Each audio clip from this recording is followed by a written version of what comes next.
232 Capital G here. Got an excellent trolly and spicy duel for you guys to check out, seeing how many life points can a player get in one turn of their own cards, because it is pretty damn ridiculous. We have Banish.deck down here at the bottom. Then it's going to be facing off against Despots. I would say that Despots are heavily favored in this match, because the thing about these Banish.decks that run Grinmaju and Orochi Snake and whatnot is they need time to kind of set up. Grinmaju is not a card that does all that much in your first turn, unless you have like Desires plus maybe like Eater of Millions. You're really not getting that much out of the card. Usually you need about 2 turns and then you can drop the hammer on your opponent. But decks like Despots and a lot of these other kind of Art V decks, Fluffles and stuff, Lunalights, sometimes they just don't want to give you time and they can easily take you out in a single turn. Despots do have the Pendulum Summon on top of that, so just keep in mind it's even more offense. Plus they play things like Machine Duplication and whatnot, so they can easily kill your opponent, and or they can easily kill you in one turn.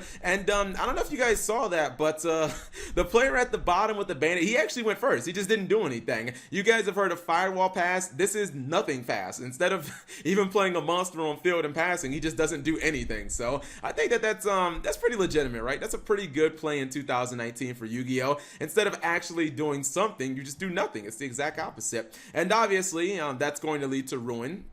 The Despot player says, oh, you don't think I can kill you? Okay, well, you forget I am playing Despots and I have more than enough offense right here to just take you out in a single turn. Luckily though, he does have Battle Fader. If he did not have this Battle Fader, this game would have just ended right here and now. He is going to summon it. At least that's going to slow his opponent down for a turn, so we'll see where he's going to go. Now luckily he has not 1, not 2, but 3 copies of Soul Absorption, and when he activates those 3 Soul Absorptions and then puts the Battle Fader in attack mode, you know shit's about to get real, especially because he has the Infernal Tempest, so it is definitely going down this turn. He is going to attack. He takes massive battle damage, but that does allow him to play the Infernal Tempest. I hate this card so much. If you guys don't know, this card is so degenerate. Basically, if you take 3,000 or more battle damage from a single attack, either your attack or your opponent's attack, doesn't matter, you get to banish every single monster in both players' decks. How is that fun? How's that fun to just have every monster in your deck like banished, especially if you're playing like Pendulums or something like that? And keep in mind, usually these decks will play Necroface, so that's even more cards banished, and then he'll also have the Soul Absorptions that are triggering. Now the thing is, he's only at 4,700 life points, right? Just keep that number in the back of your head. I want you guys to see how many life points he's going to gain in a single turn. It's going to be absurd. So Infernal Temp is going to banish everything. The Necrofaces are going to trigger. Soul Absorption is just going to start going nuts. He's going to start gaining 17,000 per every single time this card activates. 17,000, 17,000.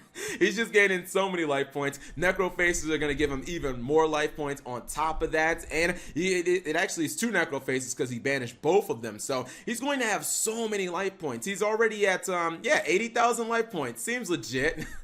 He's gaining even more because his copy of Battle Fader was actually banished. But he says, I ain't done yet, Cap. Don't nobody need no stinking extra deck. He's gonna summon Eater of Millions in defense mode, and he's gonna gain even more life points, because at this point, why not? Your win condition is just, I guess, decking your opponent out. He ultimately is going to end on almost 110,000 life points. I mean, this guy was at what, 4,700 or something like that 2 seconds ago.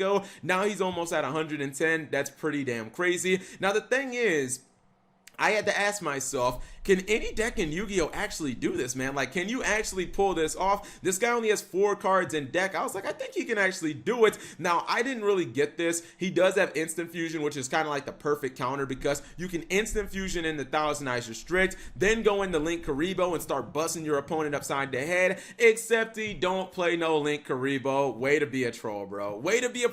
Why would you ever play Thousand Eyes Restrict and not play Link Karibo? So, instead of just getting rid of the Eater of Millions, he has to sacrifice a monster to get rid of it. He also gives his opponent even more, he gave him more life points because Eater of Millions actually triggered the Soul Absorption. I feel like that was obviously a mistake. He's gonna go in for some plays in main phase 2.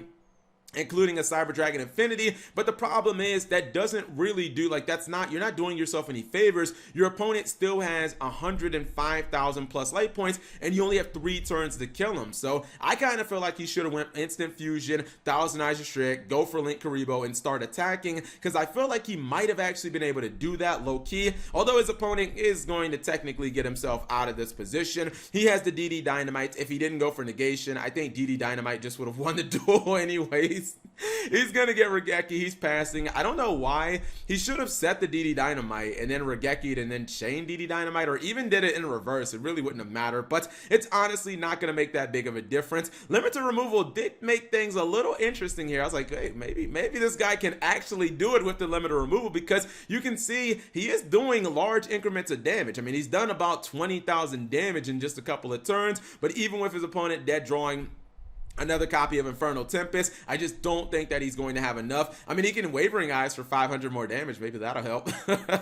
It's not going to make a difference. Even if he does about 40,000 damage here, he does a lot, but it's just not going to be enough, because his opponent, he got too big of a lead in the opening turn. I mean, whenever you give your opponent 110,000 life points off jump, you probably are not going to kill him, especially considering neither player actually had any monsters to use. So I feel like the Thousand Eyes Restrict and the Linkuriboh play would have been a little better, but then I guess he just would have lost the DD Dynamite anyway. So honestly, I guess you could say that he was just fucked either way. Anyways, hopefully you guys enjoyed that short duel. If you did, give the video a thumbs up. Thank you guys for watching. As always, subscribe if you have not already, and turn on that notification bell for daily videos.